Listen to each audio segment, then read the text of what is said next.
Welcome into the Bettor Half Hour. I'm your host, Alex Monaco. You know how we do it. I'm looking for trends. I'm looking for wrangles. I'm trying to put some shekels in your holiday weekend pocket. We're making money over here. Cruise on over with me. Little Steph Curry shimmy onto the monitor. Let's get into this weekend's biggest games. We're starting out in Golden State. Dallas protected finally some home court in this one. They won handily the Game 4 outing. They go back to the Chase Center where the Warriors have won 10 straight home games. Absolutely incredible run they are on at home.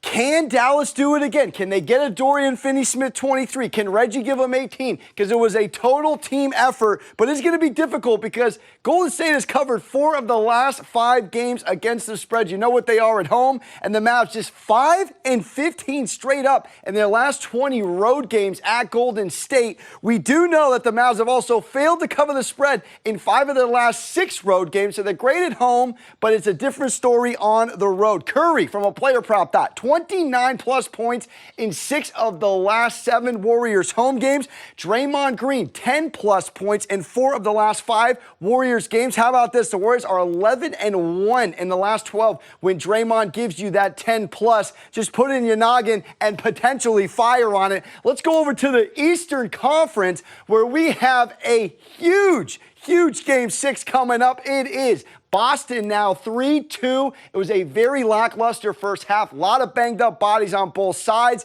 The under looked gorgeous all game, but it was a third quarter 32-16. 2 times for every 1 scoring that Boston did. The Ime halftime adjustments proved lucrative. Jason Tatum gave them almost an Ice Cube triple-double, and Boston now goes back to the TD Garden to try and wrap up the Heat and get to the finals, trying to get over that 4th straight Eastern Conference Finals berth that they could not get over as of late. Jalen was sensational in Game 5, 25. Bam Adebayo did all he could with a double-double, but ultimately it was the Celtics defense and those halftime adjustments that got them the win. Now this series has been defied by absolutely insane runs. I mentioned that 32-16 third quarter. How about this? In Game 1, 44-14 Miami, 60-21 Boston in Game 2, 46-20 to open Game 3 for Miami, and then 26-4 in Game 4. And then we saw, of course, in that third quarter in Game 5, just insane live betting opportunities in this series. Now, I will mention the Heat are not out of this yet. They've covered 9 of their last 12 games against the Celtics at TD Garden. They've been excellent all season after a loss against the spread. It is a huge number right now on DraftKings. 8.5. We've seen it up all the way to 9.5. And the Heat are 7-1 against the spread in their last 8 after a double-digit loss at home. Celtics just 2-7 covering in their last 9 Friday games. So do what you will with that. Let's get to puck. We got our New York Rangers in a huge pivotal Game 5, 2-2 in this series. It has been the home teams all 4, nothing different for Carolina in the last 11 games, going back to the first series against the Bruins. Home teams have won, but it has been all defense. We know the under is cashed every single outing in this series. Why? It's the number 1 and number 2 in goals scored against, defensively speaking, from the regular season coming in, and it's been all Igor. He has been absolutely incredible. Listen to this,